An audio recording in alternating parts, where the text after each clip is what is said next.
the Watchmen comic was written in the 80s, and it's like a terror of the atomic bomb allegory.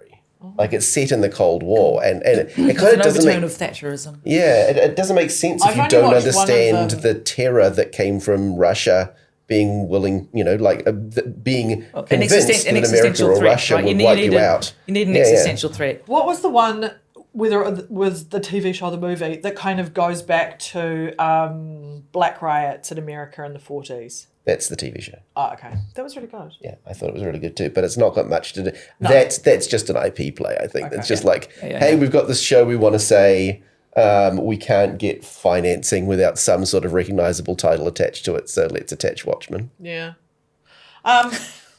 Break for intro. The reason we're talking about TV so much is today we have with us Holly Knill. I hate speaking to camera, but I'm going to do it. Holly has had a career in broadcast and streaming content, TV, media, Sky, Foxtel, TVNZ. Telcos, all of the things in which we kind of connect and communicate, and not just in New Zealand, but Australia, New York, London, Abu Dhabi. And aside from that world, there's the world of AI productivity, because Holly has just completed her thesis on, I'm going to read the whole, I'm going to read the whole title. From efficiency to opportunity, AI and the future of New Zealand's productivity. So Tech Futures at Academy EX, the thesis which formerly was known as Unsuck New Zealand. It was, but apparently that is subjective. It's subjective that we suck. It is, and the degree to which, how you define suck and unsuck. I thought I had some pretty good data points. Anyway, so the last thing I did for my thesis was, quickly ChatGPT up a pithy title. Yeah, fair. What does it mean to have a human in the loop? Human in the loop. Human in the loop. What in the world is a human in the loop? Being a human in the loop. AI in the loop. Humans in charge. Welcome to Human in the Loop. To bring us back to TV for a second, though, you were about to tell us an interesting story, or I was like, let's save that for when we're rolling. Because as soon as you hear that someone's been in the world of Game of Thrones and Murdochianness and all of the interesting behind-the-scenes stuff of what we consume on a daily basis, tell us your most exciting, interesting story from the world of you must have lots of stories. That's putting you on the spot. I do. Is there a rating here? No. I think a family-friendly one. As I think I said, in Australia for the end of Game of Thrones, and it was quite interesting. I sort of probably started out my my streaming stripes, I guess, with the origins of Sky Go back in the UK when Game of Thrones was coming out the first time, and I also sort of realised it wasn't so much Game of Thrones at 9:00 on a Monday that was perhaps as alluring as good old Spartacus that came on after Game of Thrones. So Game of Thrones was sort of the warm-up act to Spartacus, which allowed people who had perhaps had a hard weekend in London at the time, that sort of Monday come down. Right. It was a moment of release, I think, for a lot of the UK. And then I spin forward to Series 8, and the show, the ratings of the show after Game of Thrones by this stage were clearly generally a lot healthier than back in the day when Game of Thrones was this thing they just shove it on Monday night. I was, was that really? But the show that people watched the most after the screening of Game of Thrones on a Monday night was actually The Kardashians. I actually love The Kardashians. Hamish is now willing to cut all ties with me. I mean, I know a lot of people who I respect who like reality TV. I like lots of things that are bad for me, and so that's how I try and view it, right? It's just it's a junk food that people eat. Yeah. But I do feel like it is a talisman for the moral decay of society, which is an incredibly old person thing to think, but... If it makes you feel better, for all the fancy titles and everything that were around and we're working with at the time, I think the sleeper hit that actually, if you... there's probably two sleeper hits that if you pretty much just ran 24/7 versions of these, and I did try to run it with The Simpsons, but Fox wouldn't let me, was effectively if you could run Simpsons pretty much 24/7, you're good. Yeah. The other one is Below Deck Med or Below Deck Anything. Wow. And I appreciate that sounds different with a Kiwi accent. But the Below Deck... It's same synopsis for the TV show, isn't it? Yeah, Below Deck. Yeah. That was an interesting meeting, my first one in a Stairco in Sky in London, when I was popped in with my Kiwi accent to talk about the big deck we had to work through that particular session. Pretty much lost the audience there. But yeah, Below Decks worked really well. Do you know what's interesting, though, when you think about Game of Thrones in particular, and you were talking about how Chernobyl was not expected to be a hit and it ended up being, Game of Thrones kind of ties 2 or 3 genre in one, and some people are really captivated by the fantasy and the kind of historical, it's not historical, but you know what I mean, and the war and that side. The other part of it is just genuine interpersonal dynamics and watching people manipulate and move around other people. And in my mind, that's the audience that goes to Kardashians. And it's why I love reality TV. It's not because I uphold them as some kind of like aspirational, I don't want to look like that or act like that or buy like that. But I love watching the way in which they navigate people around them and how they work as a family unit. And when you think about Game of Thrones, there was so much about family dynamics and power plays and secret conversations. And blood is thicker than water. Exactly. That's fascinating. And everyone that, You mentioned family dynamics in Game of Thrones, and I'm like, maybe Kardashians is a bit more of a... and you guys have seen the documentary Succession, right? Yeah. But I love the documentary. So why do I like Game of Thrones? And I didn't like season 8, and I think, generally... Well, didn't they suffer a writer's strike? Well, not just that, they ran off the end of the box. The end side. That's right. I mean, let's be frank, fair, right? Yeah. And the lighting, that was episode 3. Yeah, 2, I mean, I didn't have a problem with that because... thinks that suck is actually subjective. It is. I have a really mood lighting.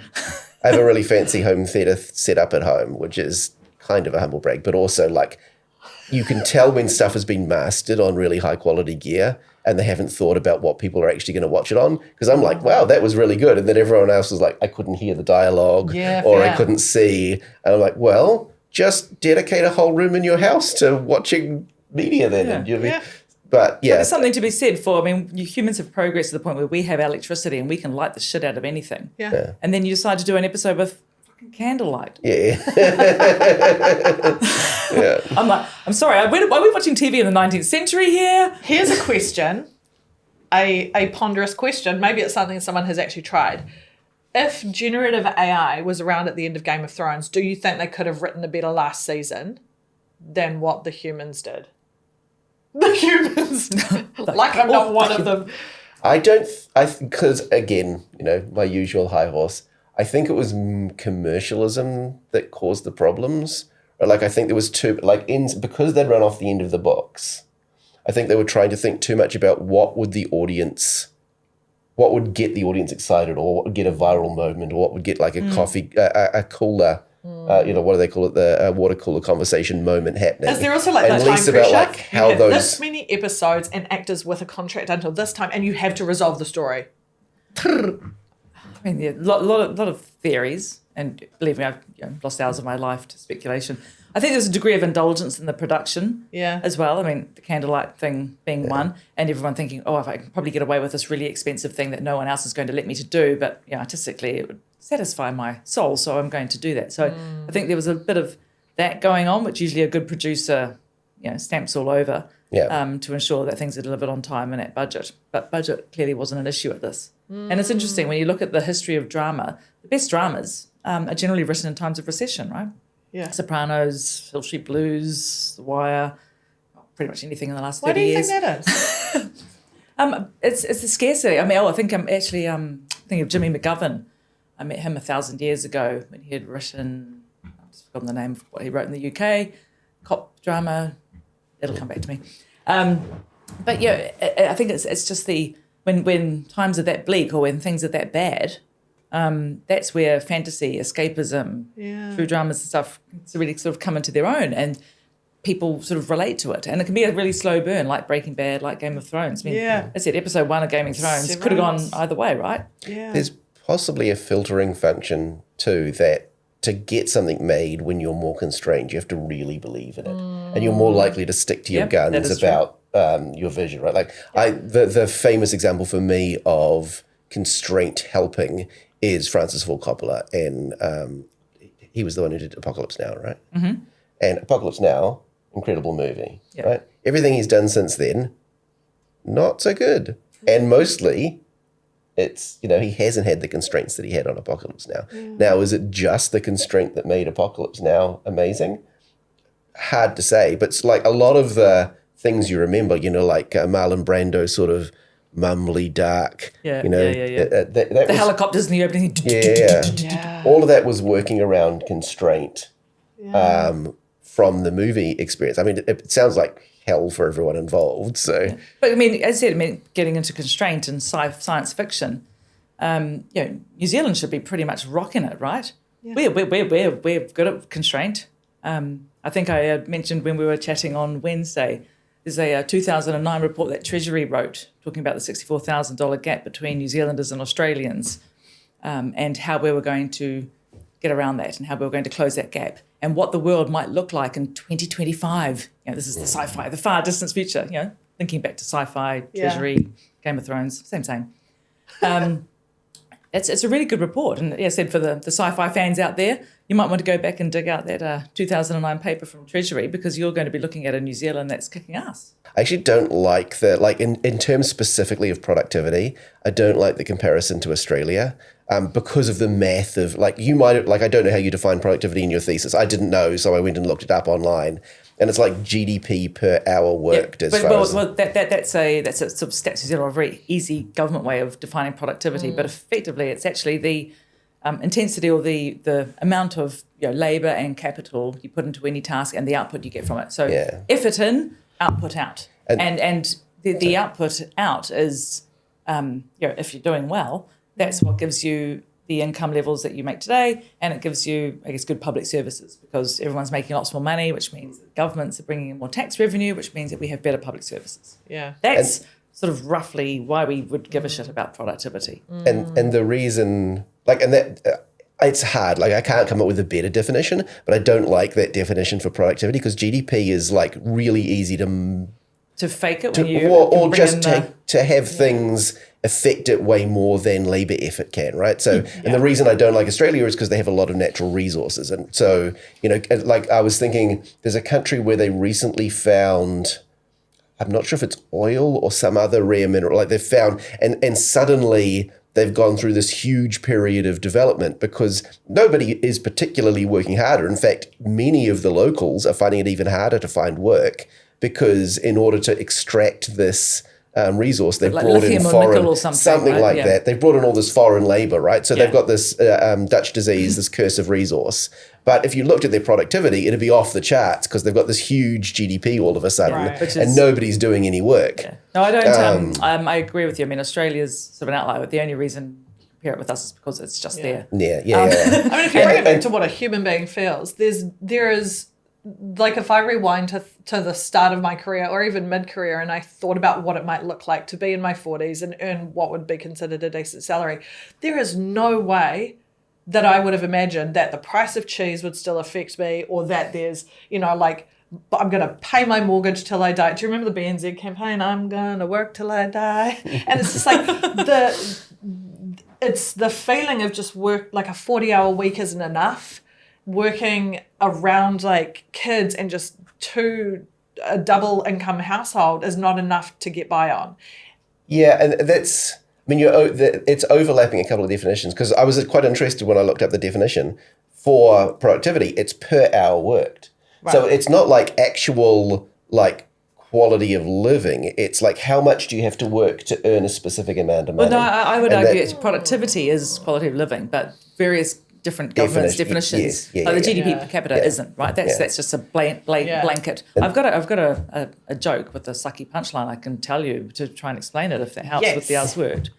Okay, so you've got an English, an Irish, an Australian, a Yank, and a Kiwi all agree to meet up at the pub after they've done a day of work. And I didn't come up with this joke, by the way, because I'm not an economist. And economists aren't necessarily the best joke writers in the world. Anyway, so one of them says, what do we call a day of work? Well, I don't know. Let's just call it, when you've made $100 for your employer, I'll meet you at the pub. Great. Anyway, 5:00, the Irish person wanders in, orders a Guinness, sits down at the pub. I think at about 20 to 11, the Yank comes in for a Bud Light, whatever wedge that they drink. And, they said that they're sitting there, and the Irish person has, had a fair few Guinnesses by this point. I think at 12:30, the Brit walks in for a lager top or, warm ale. The Australian comes in, I think, at 20 to 2 in the morning, and the Kiwis coming in for a tequila slammer at 20 to 4 in the morning. I mean, New Zealanders are working 10 and a half hours roughly longer per day than an Irish person to make that same $100. So when it comes to productivity, back to that definition, I think it's about working smarter, right? I mean, I remember taking some people to task who were saying, New Zealanders are working hard, we work long hours, we're working so hard. I was like, no, actually, we're not working that hard. Yes, we are working long hours, but if we're working smarter, we should be working fewer hours and getting paid more, creating more tax revenue and happy government stories. And that's... Sorry, it's a sucky joke, I know. No. But the New Zealander gets up and goes, we're the butt of the joke, so yeah. The comparison, because I looked through the table, and this was a question I had on the night too. I like the comparison to France, because France has quite a lot higher productivity than us. They're not Ireland, but I think Ireland has a lot of reasons why they're an outlier, right? Like, sure, aim high, but... I would argue not an outlier. I did a few other things, but we can come back to that. At least on the table I was looking at, they were I think they were $150 an hour. The next highest on the table was $100. So, in terms of the statistical grouping, there are a lot of people close to New Zealand, right? Japan is 10 cents higher than us. You're looking South Korea at GDP per capita? Yeah. So as I said, I'd probably steer away from that as a pure measure of measuring. Sure, you have better. I had 5 minutes on Wikipedia, so take it with that. I've just read the Treasury stuff from 2009. Yeah, but if you think of France or if you think of Italy, you don't think of the stereotype is not a particularly productive country, right? Very high unionization, very low amount of hours worked in the day, somewhat automated, but not to the extent of developing countries like Southeast Asian factories where you have complete factories that are run dark. Yeah. And yet they still manage, at least within this synthetic metric. They don't have a lot of resources, so it's not like Australia where they can, boost their GDP by just digging a bunch of uranium out of the ground. But they still do pretty well. And so for me, it's sort of an interesting data point to be how they have a lot of the same sort of quality of life things that we say we want, reasonably short. They take the whole of August off because it's too hot to work for most of August. So they have very similar lifestyle structures to what Kiwis sort of say we want, but they have much higher productivity. Can I imagine or guess or wonder that simply the history and the geography, I was going to say geolocation, I realised that was a stupid thing to say, the geography plays a part, because I was listening to a book which we've talked about, The End of the World is Just the Beginning, and what's his name? Peter Zeihan. Oh, yes, yes. And it goes into the history of why take humans off the planet and just look at the world as water and land masses. There are some countries with geographical advantages for trade, for natural resources, for protecting a population. And by and large, America wins that, regardless of everything else. Then you add history and colonization and royal families and all of this type of stuff on top of it. Even on a tourism level, France wins. They've got so many countries around them. You can hop a border and be somewhere else. Tourism is one of our greatest potentials, but it's a huge ask to get people to travel this far to enjoy what we have. And I wonder sometimes that have New Zealand for too long been trying to play in the same sport that other first world nations play, and we don't have a right to play there because we have a huge landmass with not enough people. I don't mean huge like America, but person to size of country. We're very, very far away. We're kind of literally, we're not on the way through to anywhere else. It's a big effort to trade with us, to come here for any reason. So what does that look like to say, where would New Zealand's advantages be if we didn't just try to pretend to be a smaller version of Australia? I don't think that stopped social media. I don't think that stopped the internet. No, true. I don't buy the geography argument, quite frankly, and I spent a lot of time We don't make at, any money in tax. I mean, individuals might be able to sell their, like, whatever little product, but we're not banking on that the way that others are, right? No. But I mean, Denmark and Ireland were both, geographically, arse ends of Europe for various different points of history. Ireland got around that by, lots of immigration and immigration. Yeah. And in the 1990s, when, if you look at Denmark, Ireland and New Zealand in the early 1990s, New Zealand was a standout performer, the envy of the others. Look at us now, and our GDP is less than half theirs. Denmark isolated. Oh, well, we can do ships. We've got some water. Let's develop shipping. What are we going to send? Well, we've got limited natural resources. We can rape and pillage a bit of Greenland. Good. We're pretty good at farming. Or we could just perhaps ship plastic bricks around the world. Great. Good idea. Carry on. Ireland, potatoes didn't work so well for them. But foreign and direct investment. Hey, what's it going to take to bring people to Ireland? We're the arse end of Europe. No one wants to come here. Yeah. We've got great music and alcohol. Happy days. And that actually does quite a lot for tourism. Yeah. But they then sort of said, well, come on in. Go. America, come on in. France, come on in. Europe. Anyone else who wants to come on in, we'll give you some tax incentives. Yeah. We'll also let you buy sandwiches from our local sandwich shop, and their kids might actually end up working in your business. They might get smarter. Yeah. Anyone tried to? I had friends in the property loop in Dublin during the time. Anyway, so that builds a tremendous economy, right? I mean, Ireland's in that precarious and really awkward position right now of wondering what the hell to do with all of its excessive money that the government has. And then you could sort of argue, well, the EU does, sort of help perhaps that to some degree. Yeah. I mean, but actually the degree to which the EU helps doesn't necessarily explain Croatia as well, right? So you can't just sort of apply but it's the EU that made Ireland Ireland. No, it's not. Yeah. It's policy and economic long vision, long-term economic plan. And putting the policies in place to then ameliorate the effects of perhaps distance from the market. There is a small advantage, though, which is, I don't know the entire economy of Ireland or even a fraction of it. I only know the bit that affects me. The bit that affects me is they, for quite a long time, have been making money from not really taking advantage of EU rules, but certainly, they are used by the American technology companies to avoid a lot of EU tax they would otherwise have to pay, right? Like the weird way that EU has set up all of their consumption tax meant that... But the EU just legislated against Apple, and then Apple had to pay Ireland another $30 billion for Ireland to go, what the hell are we going to do with all this money? Yeah. I don't know, maybe another bridge. And, to speak to your point before about great things come in times of recession and darkness, I mean, they had the Celtic Tiger, which was this insane boom. And that was driven by that foreign direct investment. Fell away, and then Ireland went into a pit worse than many countries, and now they've come back out of it because of that. They have a very... so this is... If you look at a lot of the... there's a lot of market data over the last 30, 40 years, right? You'll find it's a lot more spiky than it has been historically because people are doing a lot more, economies are moving faster. We all have, a much more, a need for dopamine, right? So governments and things change a lot more rapidly and radically. And Ireland is a really spiky history. US, super spiky. The UK, super spiky. I mean, pretty much any European economy. Singapore is perhaps less spiky, but it's a fantastic ride up. If you look at New Zealand in the same way, we are pretty much a steady decline. Well, we're a steady decline for the last 50 years, with a little bit of a blip around COVID and around 1987. I mean, oil shocks in the 70s too, I should be fair. But we're a pretty boring line trending the wrong way.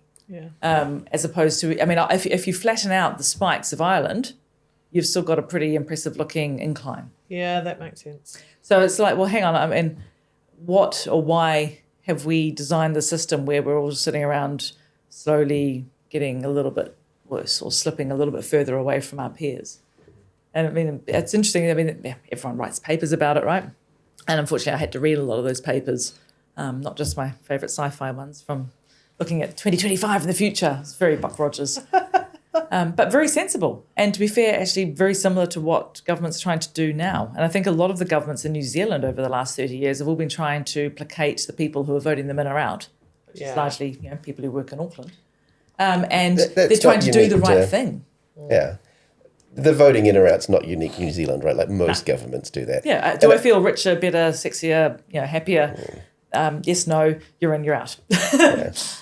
And there is it's interesting that a lot of current economic orthodoxy has come from New Zealand, right? Like the inflation target and targeting inflation at all, being like what I think it's like a 2% target is a good target. That's just because some New Zealand economists made it up and said like 2% feels like a good number to target. And the idea of the Reserve Bank and having a Reserve Bank independent from the government, that's something that came from New Zealand. Like a lot of current modern Western economic orthodoxy was invented in New Zealand and, practiced first in New Zealand. So it's strange that despite that, our economy is still, not doing as well as some of these others. I think it's that we don't like to break the rules. I don't like to break the rules. Like I'm a very rule-obeying person. Yeah. And we train. So I think you're onto something. The way we bring people into the system, and I've spoken with quite a lot of people about this. I interviewed a lot of people during my thesis. But it's not so much, we don't necessarily embrace people who come in and shake the cage, right? There's not a lot of that. Whereas in countries I've worked overseas, you have a lot more cage shakers, whatever the professional term is for that. Yeah. But we ask people to come and play in our system. This is how the system works. Come and play in it. And, preferably if you're a lawyer and accountant, because we made a lot of those in the 1990s, that'd be great if you could come in because you look like us, I know how this works. And that just saves cognitive load. I don't have to think about anything different and we can just carry on doing the same thing. So I said that this is being a big part of that decline, which has sped up in the last probably 30 years and certainly in the last 10. But then if you sort of think to yourself, well, why is that? And I've had this discussion with even some of the ministers in current government, who sort of try and explain to me or excuse this poor performance by saying, well, we're a conservative country. We're run by conservative people. We have, a conservative approach. And, I have to call a bit of bullshit on that because the New Zealand I left in 2005 or 6, that was very different. That was, companies were innovating. We were doing new things. We were willing to break previous paradigms of work, all the .com developments and things that were happening, the first to broadcast, do live streaming or live commentary around the Oscars and football and things. A lot of that happened here in New Zealand. There was a lot of innovation that was going on, not just across, companies I was talking about. So I'm like, well, what happened? Because we also used to spend a lot more on R&D back then, whereas now we've only just gone up to 1.54% of GDP on R&D. I'm like, that's pathetic. The OECD average is 2.5. The countries we want to be are 4 and 5.5. What stopped us? Why did we stop doing new stuff? And is this because we're just sort of perpetuating some old comfortable system that was really good for us 30, 40, 50 years ago? And we don't really want to, shake the cage anymore because, the world could be a lot better if we perhaps shook some more cages. I just don't think, how do I put this? The way we work today in New Zealand isn't really working for most of the New Zealanders who work here. Yeah. What is it? It's probably a pithy way of putting that. If there's that macro picture of conservative and non-innovative and not shaking the cage and embracing kind of new ways of doing things, if you could shrink that down to a particular company, what is it looking like in practice? Is it workers who are so kind of constrained by their own personal lives and cost of living that they're too scared to lose their job so they don't change anything? Is it leaders and CEOs who are just trying to stay the course to get through the next couple of years? Is it boards who aren't demanding better of people? Like, not looking for a blame situation, but what does it look like to be in these non-risk taking, non-innovative companies? I'll let you. I don't have an answer, so I'll 100% let you answer.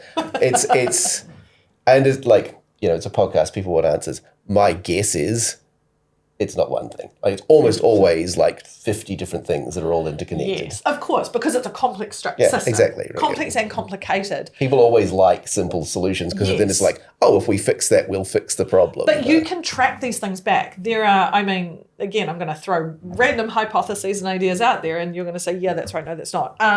The growth of a CEO salary to the average salary of a worker has changed dramatically, and yet performance of companies doesn't seem to be improving. So why are they getting to earn so many more millions of dollars when that money isn't flowing back into a company? Like, that's one question, I guess. Are we not listing enough? Are we not? Are people spending too much money in the real estate market and less in investing in businesses or starting businesses? Like, yeah, it's not one thing, but what are some of the things? Yeah. Yes.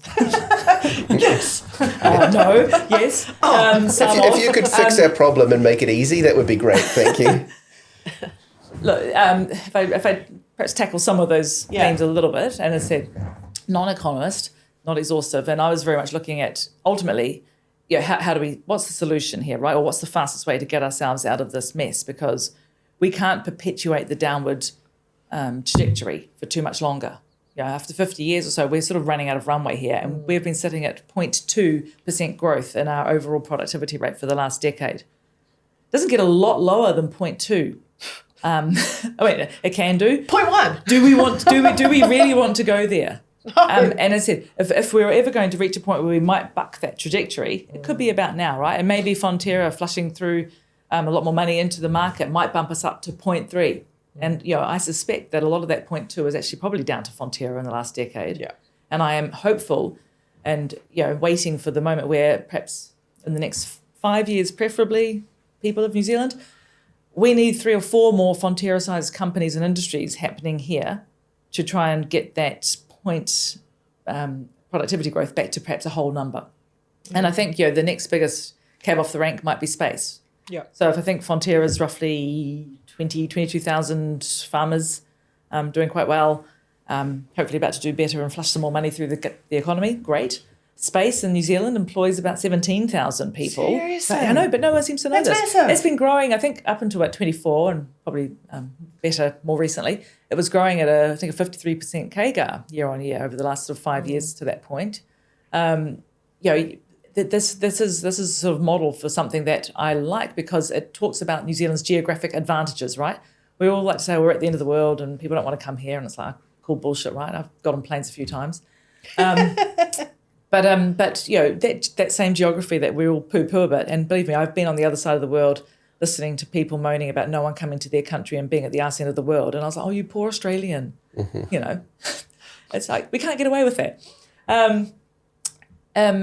We've got skies that people in space like. There is more money in space, arguably, currently being invested than there are in cows right now internationally. This is a great thing, right? Dawn Aerospaces and Rocket Labs. There's a reason why we're talking to the US and China and Russia and anyone else we need to, probably not so much Russia, but anyone else we need to talk to, right? That international cooperation, which is inherent in those sectors, I'm like, oh, that's a good thing. It's doing really well for the economy, isn't it? Sort of like what Ireland and Denmark did a long time ago. Sort of like what Europe does, right? The formation of Europe. Talk to each other, work together, have common boundaries. It's like, oh, that's a good idea. Maybe we should cooperate a little bit more with the rest of the world because we can now. Just seeding that thought in there. Was that subtle enough?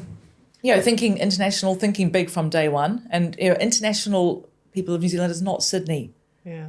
Yes, technically it's another country, but really, it's going to take you the same time to get to Sydney as it is to Dunedin from Auckland. So, I call that out and just say, look, we can think a little bit bigger. I do also wonder about that capital intensity. You talked about our housing. Yes, that is a problem, and this is where the long-term economic policies and the structures that we may have put in place 20, 30 years ago, we're still sort of riding on the tails of that. Are they fit for purpose today? Are they the right things to do? Some of those, yes. Perhaps some of those, no. But I don't think we've taken a long enough look at our infrastructure, for example, at the economic direction. And, for the love of God, I mean, we probably pay lots of really smart economists and people to work in Treasury. And, not putting that particular 2009 report aside, they write some very good policies. They are very smart people, very sensible advice that political parties can read or not. No, they don't have to take advice from Treasury, apparently. Maybe they should. Just perhaps read some of those papers. They're really good. I would recommend them to all our politicians of any particular flavour. I said, pay smart people well, let them do their job, do what they say. That works quite well, I think, in a lot of economies. Not perhaps taking advice is just silly. I mean, companies here will pay millions and millions of dollars for PowerPoints from, international acronyms that they will then file under really good strategy file here and go back to doing what they did yesterday. And, some of that is that huge cost to their future. I would say the riskiest thing for a business to do today, looking at the data, looking at the status quo of today's suckiness, is to continue doing what we're doing today. I mean, if you go back and actually do an honest net present value worth or net present value lost of your companies and of your businesses and sort of say, well, how much are we making today? How much potentially are we losing today by not changing? I think you'll find that greater than you would if you say, hey, what's the risk of changing this? So I sort of then question and ask, where does this risk aversion and status quo bias, come from? Because we are so good. They are our most well-exercised heuristics in New Zealand. And I didn't know all this, of course, because I was originally setting out in my thesis to, look, here's some technology that can solve an economic problem. That should be pretty straightforward. Won't take me too long. Oh, I was wrong on that. There's a whole level of this people thing in between. And fortunately, I went and spoke with a very clever woman, Dr. Danny Chesson, who's got a doctorate in looking at some of this. And we were amazed to find actually some of these research, some of the hypotheses we had both sort of bore out in the research around status quo bias, or perhaps that conservatism is something we designed and we doubled down on. Back to my conversation with the minister, it wasn't something that was innate. It was something that that's convenient. So and now we've wired ourselves that way, so we'll just continue doing that. We've wired in that status quo bias. We've wired in that risk aversion. And if you talk with CEOs, you'll quite often, actually all the CEOs I've spoken with about my thesis, subsequent to the interviews, agree. And they also sort of talk about the risk appetite statements of their companies and the risk tolerance and their boards. And I'm like, well, look, if the board's not working for you, get rid of them. Get some more technologists, some more salespeople, some more marketers on your boards. I mean, have one lawyer, have one accountant, but we shouldn't be having a 50% plus preponderance of lawyers and accountants. They have functions to do, very good at managing risk and mitigating that. But, too many of them is doubling down on perhaps this conservatism, if that's what it is, that's at the root of our current evils. I'm not always sure. And that's also what props up the housing market, right?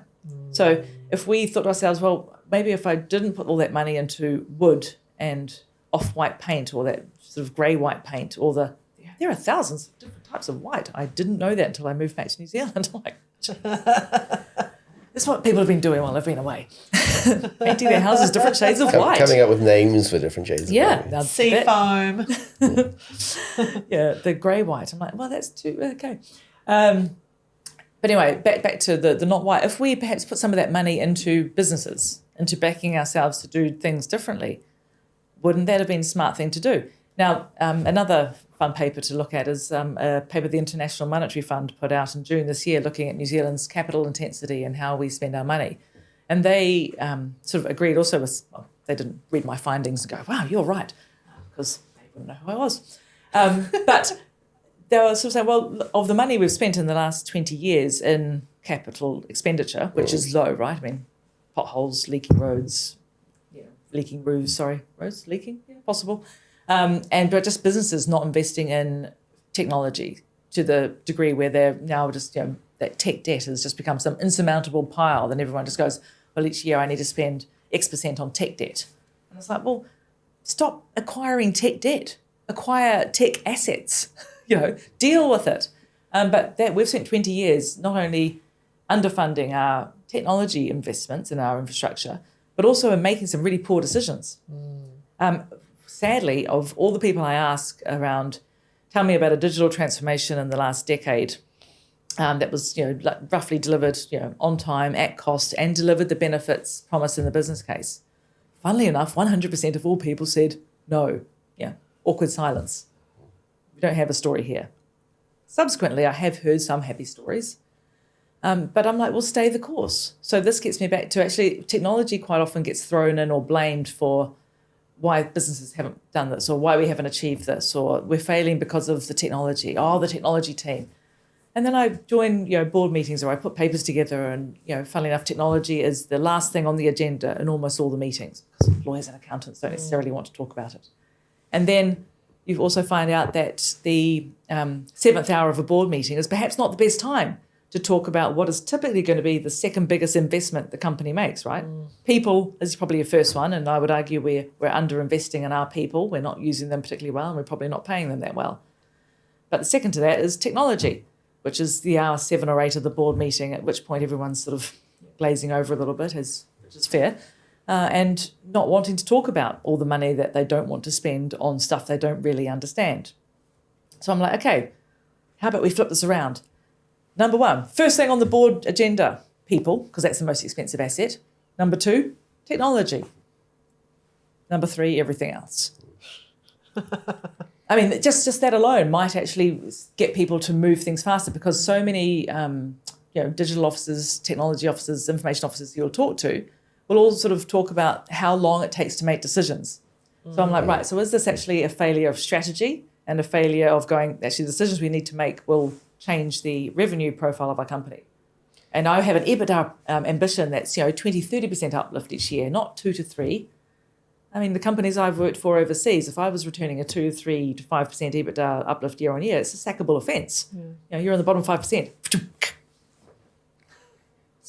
It's to tie it back to that risk aversion.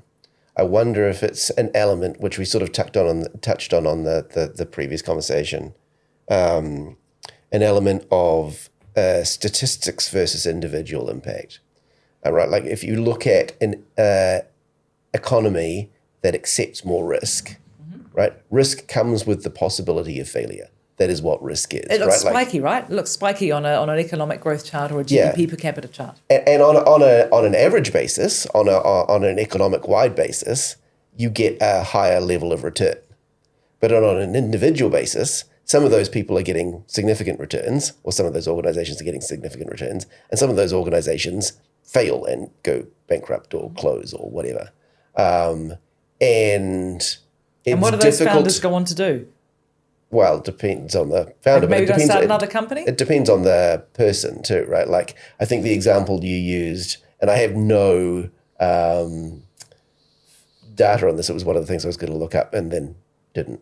It's hard when you're carrying a dog. Yeah. One-handed typing on a phone is tricky. I think you said like for the Maori economy, there's like an 80-something percent. You literally just took my question. Okay. It's like an 88%. 88%. I think increase. Growth. I don't have the chart in front of me now. Yeah. But yeah, on a per capita basis. Not on a per capita basis. The Maori economy, I think, grew at an 88% per annum. Hang on, I'm going to look up. And so between 2018 and 2023, the Maori economy grew 88%. As I said, and that was through a lot of innovation, through asset management, through doing things perhaps a little bit differently. And I would argue they have a very long-term view on their role as That's patriarchy, my other right? one. So just let me finish up. Let me finish up the end of the thought. No leaky roads in the Maori economy there. That's something good. Well, so my question there, which you may not have the data on, so I'm not trying to put you on the spot, is like, how evenly was that distributed across Maoridom, right? Because typically, if you're looking at just general economics, at the moment, it's a very K-shaped sort of growth chart, right? Where a very small percentage of people are getting almost all of that financial benefit from growth, and most people are getting no benefit or negative benefit. So I don't have the data points on the split. Yeah. And I would also argue, as I said, that's a 5-year period, and the diffusion of benefit always takes a while. Like the technology diffusion takes a while to trickle through the economy. However, anecdotally speaking, with some members from say, a local iwi or local hapu, several hapu I am aware of have every member of those hapu have health insurance, for example. Now, we all know health insurance is certainly a luxury, I think, by today's costs. And they were sort of telling me it's okay. Well, so and so managed to get teeth replaced, managed to get this, got the treatment they needed, problem solved. So actually, suddenly the health outcomes for those hapu are going to be hopefully commensurate with wealthier suburbs, families, economies, whatever it takes. They also potentially are working on models similar to, say, the UAE, right, where they can actually fund the education for people. So they can say, well, we can make sure that you get to university because we will fund that for you. I'm like, this is all marvellous stuff. Now, yes, those particular hapu have gone through the treaty settlement process, and not all iwi have managed that yet. But I think that's the injection of money, right? The injection of assets, and arguably that 88% growth is showing me that that's been well spent. Yeah. And the benefits for that clearly are going to improve the outcomes for those people. I would agree. It's not yet evenly distributed, but it's a good start. And that's like, statistically, if you have a large injection of cash, like eventually the living standard of everyone goes up. No one's going to look at, a developing nation and a European nation and go, oh, well, because of wealth inequality, actually people in Europe are not as wealthy as people in. But there's also, like, when you get coming to that individual decision making, people are not focused on that long-term statistical growth. Yeah. They're focused on the individual impact, right? So, like, when you're talking to a board member, they're not like, yes, we'll take a risk because long-term this will be, A, potentially beneficial for our company and definitely beneficial for the economy. That conservative view is... Yeah, so this is, I've explored a little bit of this, and I keep thinking back to, I've worked in different countries around the world, and I've worked with, amazing people in many of those countries, all those countries. And I'm sort of looking at, well, what are the things in the companies that were really kicking ass, or the companies that we were sort of rescuing that, went from, zero to hero? What were some of those elements, or what do we do? And just think about some of those moments where, you're doing something in your job because it's actually going to, your aspiration is up here saying, right, I want to make that $100 and get to the pub at 5:00. And if I'm going to get to the pub at 5:00, I need, Christian, Richard and Cami to have done X, Y, and Z, actually real names of people, but different countries, it's fine. I need them to have done this by this time so that I can then do another turn on the finesse my PowerPoint, get it through to my boss before it goes through to that person's boss, and then we can all get to the pub at 5. If I decide I want to go to the pub at 5 by myself, chances are I'm not going to get there because I'm not going to get the inputs from the other people.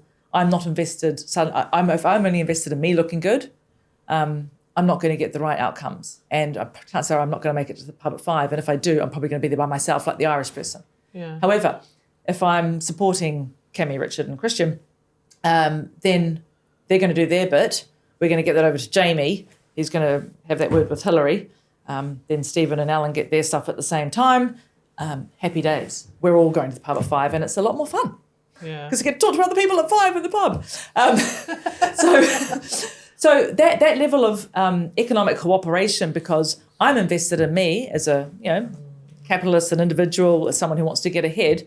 The best outcome, the way I make my $100 fastest, is if I can also improve the lot for these people, and we can all do our bits, because collectively our $100 will look like $1,000 by the time it hits the exec's deck, right? Yeah.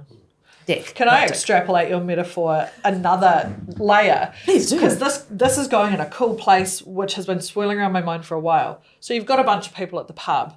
They're paying for their drinks, which goes to the pub owner. That owner is able to keep the pub in great shape, but then also the people that are attending the pub go home and they're like, family, like hey child, when you grow up one day and you have a job, this is the pub that we go to. And there's this kind of caring for an ecosystem around you and the longevity.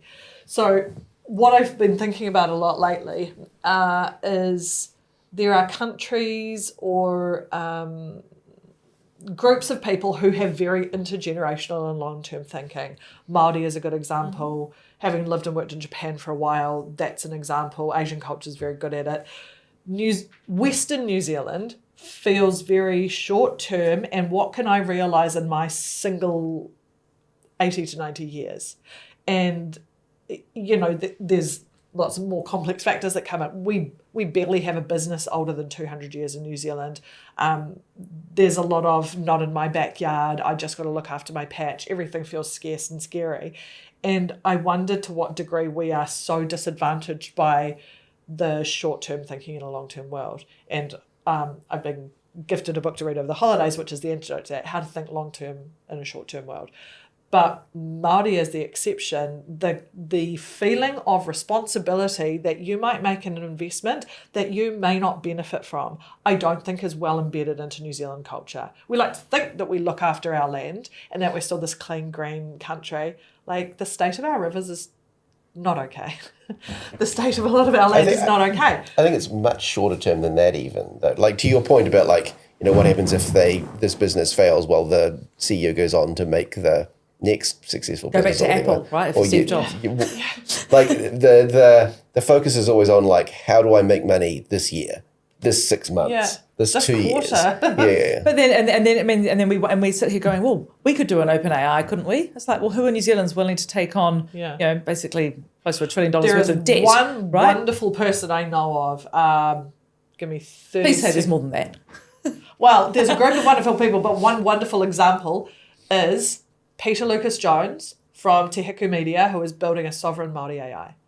And that's where I wonder, like, we tell these stories in the media, or we've just absorbed them over our lives, that there's this, like, disadvantaged, bad outcomes for Māori, bad health outcomes. And that is very true in a systemic reality of New Zealand. But what you're saying is that there are also groups which are so self-sufficient, looking after their own people. And I can imagine there's this feeling of, like, you don't get to be a part of this, but you also don't get my data. You don't get to include me in your crappy New Zealand GDP statistics on productivity, because we're doing great and we're going to keep doing great in our way, because, you've never helped us out, so why would we go the other way around? And I'm interested to know how much, or if, how much the Māori business feeds into these low GDP numbers, because, like you say, you could split it off and that's a very different story, right? Chancellor, I'm not going to solve it in the next 5 minutes. What I would like to, or pretty sure I could go and look up a little bit, is how we split our data, which we report into the OECD, right? So I think everyone has slightly different ways of counting things. The OECD tries at least to streamline that to some degree. So I prefer their numbers. If you're looking long term, X, Y, and Z, there are loads of other organisations that cut it differently. So if you Google what is New Zealand's productivity growth rate, you'll probably come up with 4 or 5 different options. You can pick the one you like the most for the story you want to tell. But if you look at some of the OECD data, and this is, I think, where perhaps cocaine does help New Zealand. Because New Zealand currently isn't. I'm just going to clip that and put that on social media. The people who made up the numbers were using it to help. There's a missed business opportunity. That's not it, everyone. But we in our heads, I think a lot of us sort of think of the OECD as sort of the world's most developed first world economies. That's right,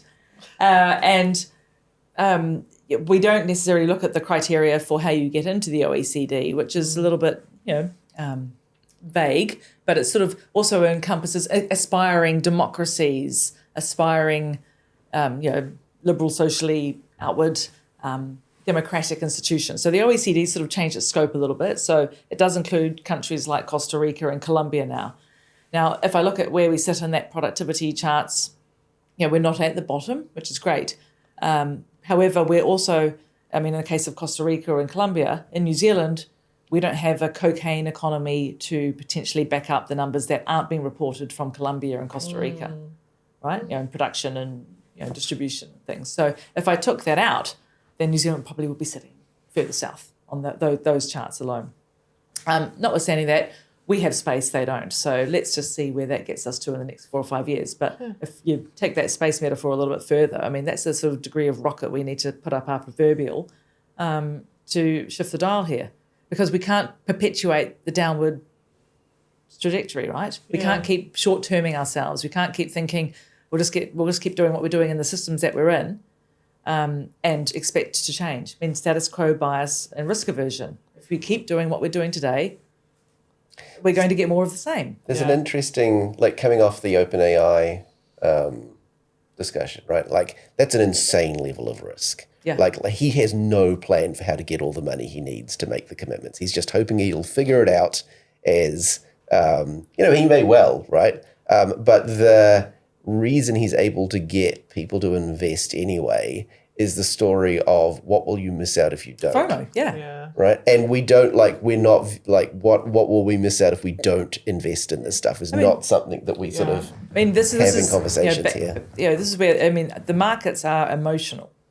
They are the equivalent of a, stroppy 8-year-old or a, 14-year-old, whatever it is. And I don't know how AI is really going to change that human response to the markets, because there is some quite sophisticated and interesting AI trading and software. So maybe that will help flatten those spikes. But I was looking up, the market cap of the Magnificent Seven, thinking about that, those stock market impacts. And let's not forget that OpenAI is not in the midst of those. No, it's private. So it is, but I think they are planning to list in the next year or so. So there was a whole, and just for viewers, as a aside, there's quite an interesting human drama story about having all the changes that had to happen, because it used to be a non-profit. Yes, and they've had to go through this huge boardroom political, and we call it a sequel to the documentary Succession. Yeah. Yeah. Yeah. So if we look at the market cap of the Magnificent Seven today, before they're going to become the sensational Great Eight or whatever the next one is. The Hateful Eight. The Hateful Eight. So good. But they're sitting on a, say, $15 to $17 trillion market cap, roughly, which makes them, those 7 companies, the world's 3rd largest economy after the US and China. So, when we look at AI and we sort of think about, well, where do we sit in this, and what is, national sovereignty and the right to go to war and blah, blah, blah, blah, blah, versus the might of these 7 companies. And when OpenAI joins in... we don't even have a player in the game. At that point, does it matter? No. I mean, does us being a country sort of matter so much? I mean, you've got to take your hat off to Australia's laws here around what they're trying to do with banning social media from 16. If we went back in time now and thought about AI and data and social media, wouldn't we have actually doubled down and put some really strong data governance and some data regulation in back in 2006? Can you imagine the value of an entire country whose data you couldn't access? Or the value of that data and giving people the ability to monetize that themselves, as opposed to being the product that another company in the US is monetizing. So that's something I think we need to think about now for AI, because if we thought social media is bad, then the potential for exploitation is different. I mean, we only need to look at all the deep fakes and things coming out like that, and copyright relevancy. But you do have theses, hypotheses on how AI might help the productivity. Absolutely. I mean, I think forcing cooperation to some degree, right? We can't fund a whole lot of stuff ourselves. AI itself is not a competitive advantage in New Zealand. We should be talking to people about what we're doing and how we're using things. It's not a secret. Your data, you are going to be as good as your data, ultimately. Your data is the secret sauce. And funnily enough, the people who are going to figure out what to do with that are people, humans. Human intelligence. Do you think human that intelligence. Concept, people literally don't know what that means? Like human intelligence versus artificial intelligence? No, I mean, when people say your data is your secret source, your data is your key, like, are people just like, it's just data? I think that, there is a bit more, my concern with data laws is that these companies are so large, they just tend to ignore the laws that they don't want to follow, right? Europe is busy trying to drag Apple through the Digital Markets Act and get them to be good participants in the European market, and Apple is just flipping the bird every opportunity they get, absolute minimal compliance. You mentioned the Australia social media thing, and it's an interesting experiment. But word on the ground is they're using age estimation to tell whether you're under 16 or not. And they've deliberately turned the dial as far to they're probably an adult as they can, so that most kids as They're young going to as try and 12 are not undermine the getting laws, right? challenged. But you need. I mean, this is the role that New Zealand used to play as well, right? As a small idealistic nation, when we sort of said to the world, look, we don't really think the perpetuation of nuclear armament is a great idea. Yeah. We have a problem with that, and go back and look at David Longy, doing his Oxford debate. But in the same way, we're playing with lives here. We're playing with bombs. There is a cost of people becoming data products driven by algorithms in different countries. There are elections won and lost, arguably, by the interference of players in national elections. Yeah. So back to where the sovereignty and where the liability sits from a country versus a company, it's becoming quite grey. It is very A little grey. ambiguous, one might argue. Yeah. So this is where I actually think there's an idealistic place for the international law, which isn't you can't really apply it in a sovereign nation if a sovereign nation doesn't choose to.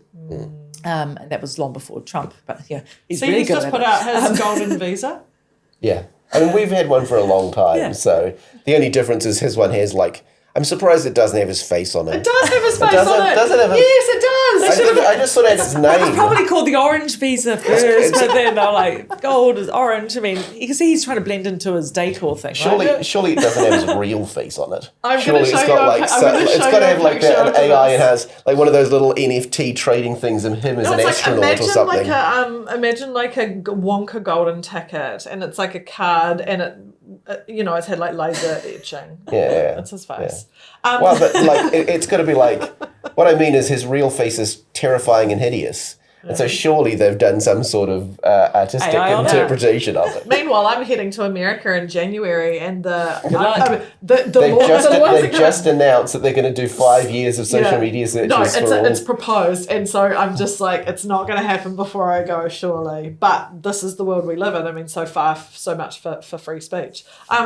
To give you one last question, which is more a positive, idealistic, pretend you're in 2009 and project forward to 2025, but just 1 year. If we chatted to you in a year from now, which would be December 2026, and you had seen a meaningful change in any way, what might that look like?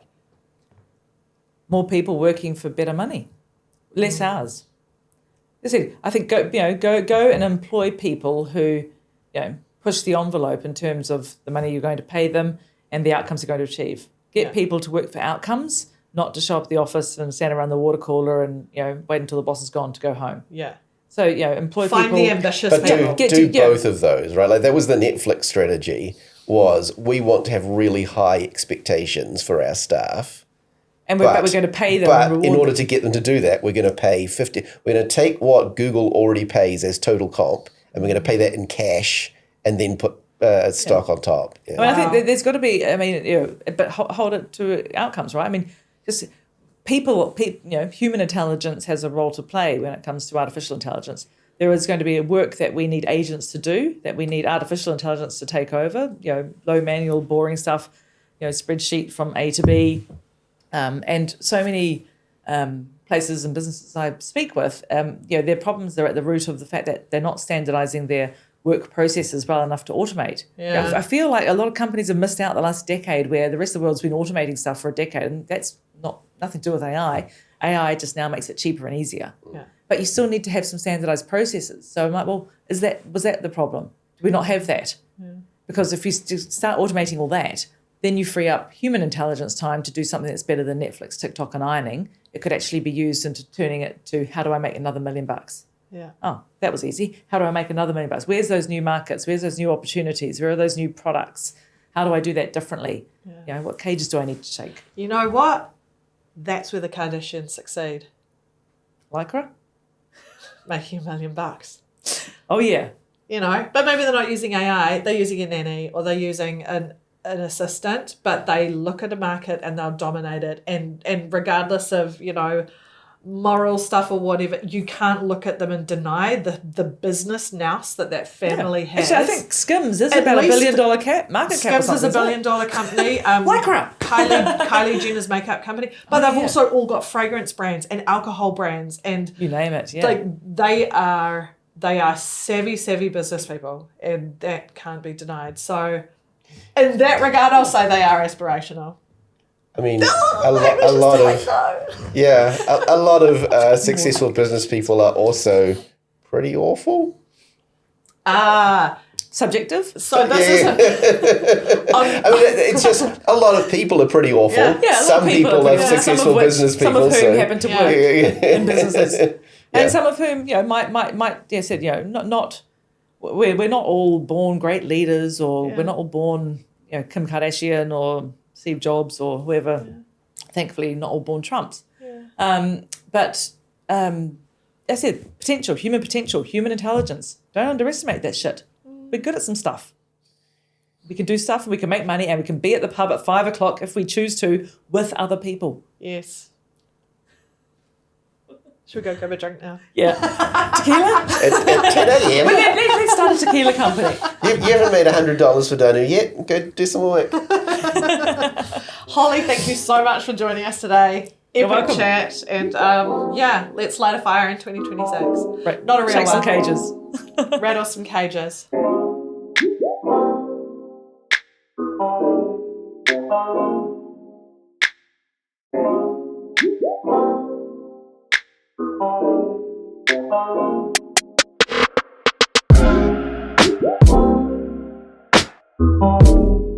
Oh.